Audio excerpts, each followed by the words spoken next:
298 साल का हमारा जयपुर हो चुका है, गुलाबी नगर हो चुका है और इसी को लेकर समारोह नगर निगम की तरफ से आयोजित आप सभी को आज यहाँ तो हमें हमारे वाला है और हम सब यहाँ बुजुर्गों से प्रेरणा लेकर में आप सभी के बीच भविष्य में धन्यवाद। गांव हो, कस्बे हो, शहर हो, नगर हो, महानगर हो, उनका विस्तार बहुत नियोजित तरीके से हो, ताकि जिस प्रकार पुराने जयपुर में हमने पिछले 50 साल में उसका सौंदर्य बिगाड़ा, उसकी वास्तविक स्थिति को बदला, उसकी वजह से कुछ परेशानियां उत्पन्न हुई होंगी। उन्हें 250 साल तक परकोटे में बसे हुए जयपुर शहर में किसी भी प्रकार की, चाहे वो सीवरेज की बात हो, चाहे ड्रेनेज की बात हो, चाहे आवागमन के लिए दुरुस्त रास्तों की बात हो, किसी प्रकार की समस्या उत्पन्न नहीं हुई। तो हमें उनके ज्ञान को, उनके कौशल को, उनके नियोजन को प्रणाम करते हुए आने वाले समय में उनसे प्रेरणा लेकर शहरों का, गांवों का, कस्बों का, महानगरों का नियोजित तरीके से विकास करने का संकल्प लेना चाहिए। हम हमारे स्तर पे जितना कुछ हो रहा है करने का प्रयास कर रहे हैं, लेकिन बिना जन सहयोग के हम भी पूर्ण रूप से सफल नहीं हो पाते। ये एक दुनिया का सबसे कटु सत्य है। इसलिए मेरा सभी प्रदेशवासियों से, देशवासियों से और जयपुर महानगर के वासियों से यही अनुरोध है कि कृपया जयपुर को नियोजित तरीके से विस्तार देने में, विकसित करने में सहयोग करें, ताकि आने वाले समय में उन्हें किसी प्रकार की कठिनाइयों का, समस्याओं का सामना नहीं करना पड़े।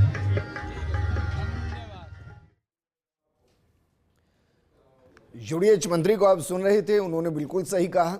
यह हर जयपुर वासी की जिम्मेदारी है कि वो अपने शहर को स्वच्छ रखे, सुनियोजित रखे, सुंदर रखे और जो हमारे संस्कार हैं, जो हमारी स्थापत्य कला है, जो हमारी विरासत है, जो हमारा अनुभव है, उसको दुनिया के सामने लेकर आए। क्योंकि ये सिर्फ जयपुर नहीं है, ये एक ऐसा शहर जहां संस्कृति बसती है, जिसके रगों के अंदर इतिहास से सांसें भरता है और जो शहर हर वक्त जीवंत नजर आता है। ये गुलाबी नगरी है, ये गोविंद देव जी की नगरी है, ये मोती डूंगरी गणेश मंदिर की नगरी है, ये छोटी काशी है, जहां आधुनिकता का सर्वोच्च भी नजर आएगा और आपको वहां के कल्चरल प्रोग्राम क्या चल रहे हैं। मेरी सहयोगी आयुषी जुड़ गई हैं। आयुषी, जरा बताइए इस पूरे कार्यक्रम के बारे में बताइए, कौन कौन से इसमें इवेंट्स रखे गए हैं, क्योंकि राजस्थान है, यहाँ घूमर है, कालबेलिया है, चरी नृत्य है, भवई है, मांगणियार है, राजस्थानी लोकगीत है, लोक नृत्य है और एक ऐसी लिस्ट है जो शायद प्रोग्राम खत्म हो जाएगा, पूरी नहीं होगी। उसमें से किस किस को चूज किया गया?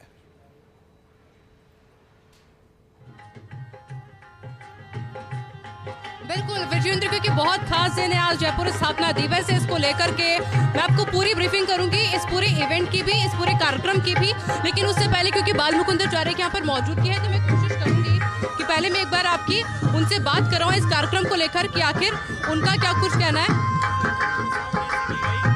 कि लाखों आदमी आज जयपुर में रहते हैं, लाखों आदमी जयपुर में आते हैं, व्यापार करते हैं, कमाते हैं, जयपुर को, खूबसूरत जयपुर को अपनी आंखों में, कैमरे में, दिल में बसाकर ले जाते हैं। जयपुर में हर प्रकार का व्यापारी, जयपुर की सौंदर्य, जयपुर की बसावट, जयपुर पूरा वास्तु से बसा, क्या तंत्र, क्या ज्योतिष, सबका जयपुर में तालमेल बैठाया गया। ऐसे जयपुर के राजा, जयपुर सवाई जय सिंह जी को मैं प्रणाम करता हूं और बहुत बहुत आभार करता हूं कि जयपुर के ऐसे पूर्वज थे जिन्होंने जयपुर को इतने खूबसूरत तरीके से बसाया कि जयपुर जैसा दुनिया में दूसरा शहर है ही नहीं। आज 298 साल की बधाई देता हूं। हम सबकी जिम्मेदारी बनती है कि जयपुर का जो गुलाबी नगर है, जो सनातनी जयपुर है, जो अपराकाशी है, वो बना रहना चाहिए। उसको बचाने में हमें सहयोग करना चाहिए। स्वच्छ जयपुर, सुंदर जयपुर होना चाहिए। वो हम सबकी ड्यूटी और जिम्मेदारी है। उसको पूर्णतः ये भाजपा का परिवार पूर्णतः निभा रहा है और संकल्प के साथ आगे भी निभाएगा। और देखिए विजेंद्र, आपने सुना बालमुकुंद आचार्य को भी एक बात उनके द्वारा कही गई कि जयपुर जैसा कोई शहर है नहीं, और वाकई में बात सच है, क्योंकि जयपुर हर दृष्टि से बहुत ही ज्यादा खूबसूरत है। सुरक्षा के तौर से भी, सांस्कृतिक तौर पर भी, खान पान की आप बात कर लीजिए, हर तौर पर जयपुर हमेशा से अव्वल रहा है। अब क्योंकि आप फोक म्यूजिक की बात कर रहे थे, तो जरा मैं आपको फोक म्यूजिक दिखा देती हूँ, क्योंकि इससे पहले हमने दिखाया भी था, क्योंकि मंजू शर्मा की यहाँ पर मौजूदगी बनी हुई है, झावर सिंह खर्रा यहाँ पर मौजूद है, और बालमुकुंद आचार्य से अभी हमने बात करी है। और अब जो देखिए इंतजार किया जा रहा है विजेंद्र, वो इंतजार किया जा रहा है दिया कुमारी का। उप मुख्यमंत्री दिया कुमारी अब से कुछ ही देर के अंदर यहाँ पर पहुंच जाएगी, जिनके वेलकम के लिए जो तमाम तैयारी है उनको अंतिम रूप दिया जा चुका है। अच्छा, खास दिया कुमारी का यहाँ पर आना इसलिए भी होता है विजेंद्र, क्योंकि पर्यटन की दृष्टि से जयपुर ने वाकई में जो विकास किए हैं वो विकास देखने लायक है, क्योंकि टूरिस्ट की पहली पसंद जयपुर बना हुआ है। हालांकि पूरे राजस्थान ने टूरिज्म की दृष्टि से विकास किया है, लेकिन जो विकास और जो पसंद, जो दिल में जगह जयपुर ने बसाई है हर सांस्कृतिक तौर पर भी, वो हमने देखी। और ऐसे में 298वां जो दिवस है, स्थापना दिवस है जयपुर का, वो एक विजन था जो कि साकार होता हुआ नजर आया। गुलाबी नगरी, पिंक सिटी के नाम से हम इसे जानते हैं, और पूरा शहर आज हेरिटेज रंगों में रंगा हुआ साफ तौर पर नजर आ रहा है। अब जरा देखिए जो फोक म्यूजिक है, वो फोक म्यूजिक मैं आपको दिखाती हूँ यहाँ पर वेलकम के लिए किस तरीके से जो कलाकार है, और यही जान है, देखिए हमारे जयपुर शहर की जो जान है वो यही कलाकार है, कि जब टूरिस्ट यहाँ पर आते हैं तो वो इसे फोक म्यूजिक को, इसे फोक डांस को काफी ज्यादा एंजॉय करते हुए नजर आ रहे हैं। पूरा शहर जो गुलाबी नगरी है, गुलाबी गुलाबी होती हुई नजर आ रही है। फिर चाहे अल्बर्ट हॉल की बात की जाए या फिर स्टैच्यू सर्कल की बात की जाए, जहां पर इस वक्त मैं मौजूद हूं, नाहरगढ़, जयगढ़, ये तमाम ऐसी जगह है विजेंद्र जो कि पर्यटकों की पसंद रहती है। और न सिर्फ पर्यटकों की, हमने देखा है कि जयपुर वासी भी जब भी मौसम अच्छा होता है तो इन जगहों पर देखने के लिए निकल जाते हैं। टूरिज्म की दृष्टि से अगर हम बात करते हैं तो आज खास इंतजाम किए गए हैं सभी जगहों पर, इसी तरीके से अलग अलग कार्यक्रम हो रहे हैं।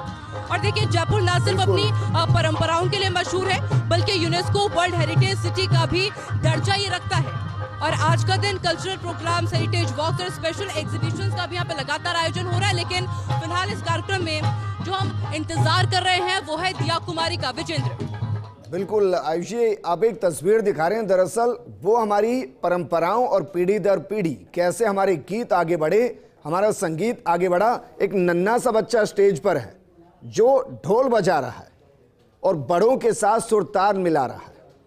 और मैं हमेशा ये मानकर चलता हूं कि हम अपनी चीज़ों को कमतर करते हैं। अब देखिए ना, आज भी हम इन्हें लोकगीत ही कहते हैं, लोक नृत्य ही कहते हैं, जबकि ये एक क्षेत्र से निकलकर एक शहर होते हुए, संभाग होते हुए राजस्थान से निकलकर देश और देश से निकलकर अंतर्राष्ट्रीय पहचान पा चुके हैं। लेकिन हम इन्हें लोकगीत और लोक संगीत कहते हैं। मैं कहता हूं कि ये राजस्थानी वो गीत और संगीत जो आज अंतर्राष्ट्रीय हो चला है, हमें उसको बढ़ाना पड़ेगा, अपनी सोच में बढ़ाना पड़ेगा।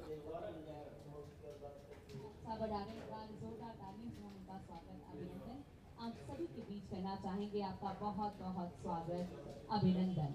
साथ ही हमारे आयुषी, क्या मुझे सुन पा रहे हैं? विजेंद्र, और क्योंकि मैं गर्व से कहती हूँ कि मैं राजस्थान से हूँ, और मैं और गर्व से कहती हूँ कि मैं जयपुर से हूँ। और बहुत अच्छा लगता है विजेंद्र, क्योंकि जब हम किसी को बताते हैं कि हम जयपुर से हैं तो जो कह सकते हैं कि जो सामने वाले का जो एक्सप्रेशन होता है वो वाव ही होता है हमेशा। क्योंकि डिजिटल तौर पर बात कर ली जाए, यहाँ के खान पान की बात की जाए, यहाँ के कपड़ों की बात की जाए, अब आप देखिए कि राजस्थान के अंदर या फिर जयपुर के अंदर ये जो कपड़े हैं वो हर कुछ दूरी, मतलब जो उसका स्टफ यूज किया जाता है और जो हैंडमेड होता है उसके अंदर भरपूर प्यार होता है। जो हाथ से उसे बनाया जाता है, जो वर्क होता है वो हाथ से किया जाता है।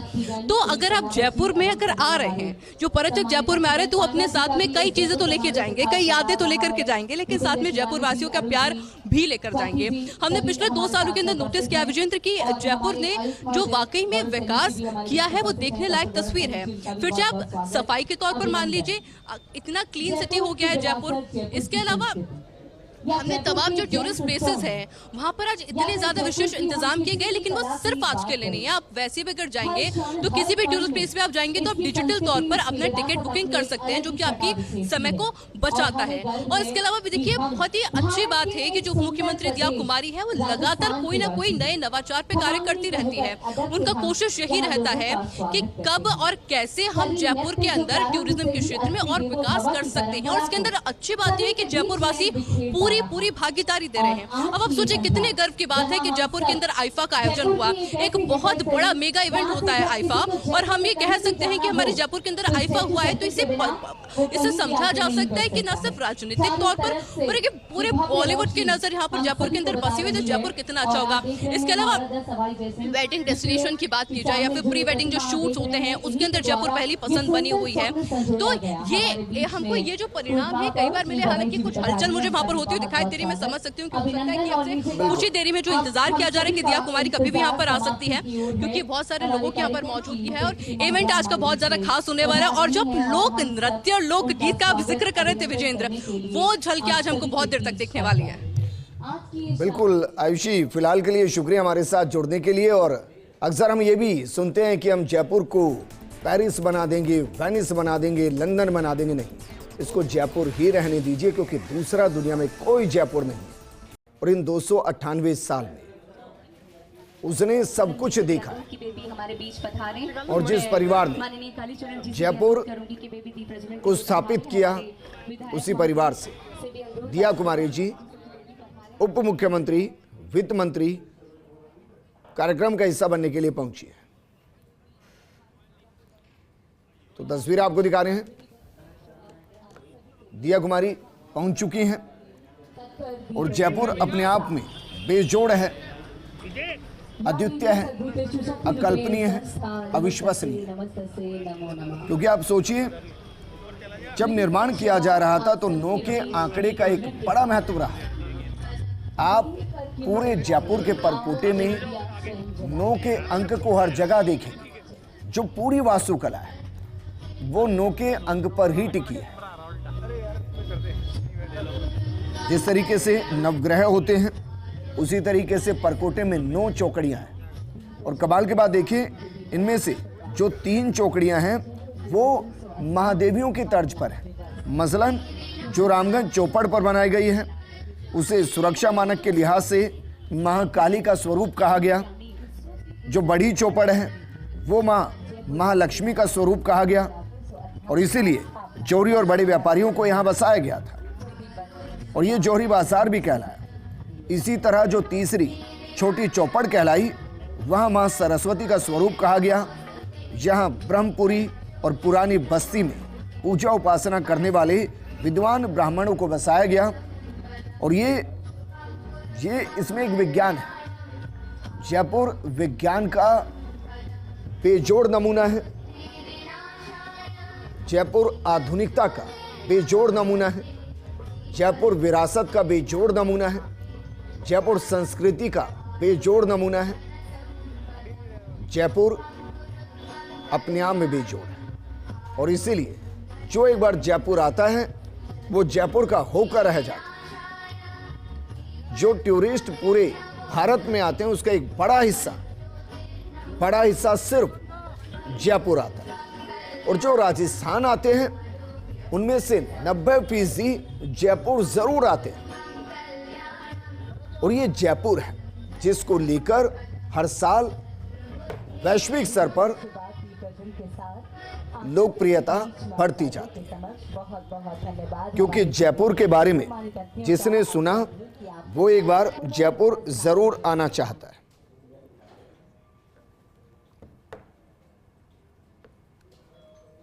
जी, मंत्री जी, सब लोगों ने इसको इतना अच्छा आयोजन के रूप में आज इसको हम मना रहे हैं। मुझे लगता है कि बहुत सालों बाद ऐसा आयोजन हुआ है जयपुर स्थापना दिवस पर, तो मैं सबका आभार व्यक्त करूंगी।